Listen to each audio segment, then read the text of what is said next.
version. The light above Olympus, a myth of Zeus, Hera, and Athena. High above the restless world of mortals, beyond the reach of tides, beyond the turning of seasons, beyond the quiet erosion of time, rose Mount Olympus eternal and radiant. Its pillars were carved from marble that never dimmed. Its courtyards shimmered beneath a sky that knew no storm unless summoned.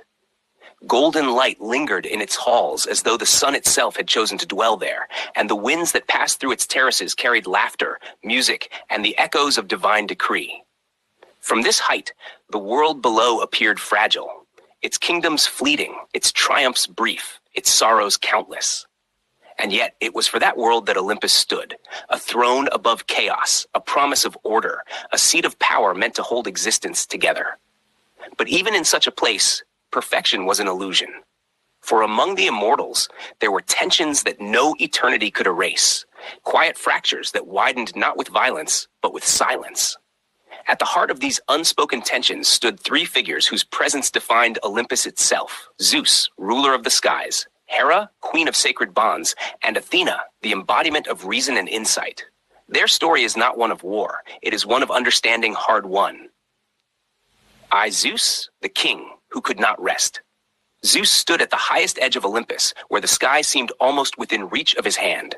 Below him stretched the vastness of the mortal world, cities rising and falling, seas shifting in endless motion, lives flickering like brief flames against the darkness of time. He watched them all. Lightning rested loosely in his grasp, its glow pulsing faintly, as though it were not merely a weapon, but an extension of his will. To the world, Zeus was absolute. He commanded storms, governed fate, and upheld the laws that bound both gods and mortals. His voice carried the authority of inevitability, his judgment, the weight of the cosmos itself.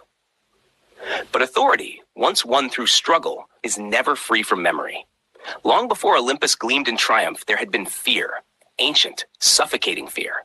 His father, Cronus, had ruled through it, fear of prophecy, fear of loss, fear of being undone by his own blood. Zeus had overthrown that fear. He had shattered it in war, freed those it had consumed, and built something new from its ruin.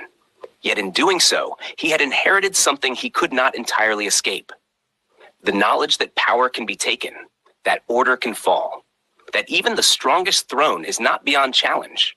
And so Zeus watched. He watched for signs of dissent, for cracks in loyalty, for anything that resembled the chaos he had once defeated. His vigilance became his habit became his nature. He told himself it was necessary, that without his control, the world would unravel. But control, when held too tightly, becomes a barrier rather than a safeguard.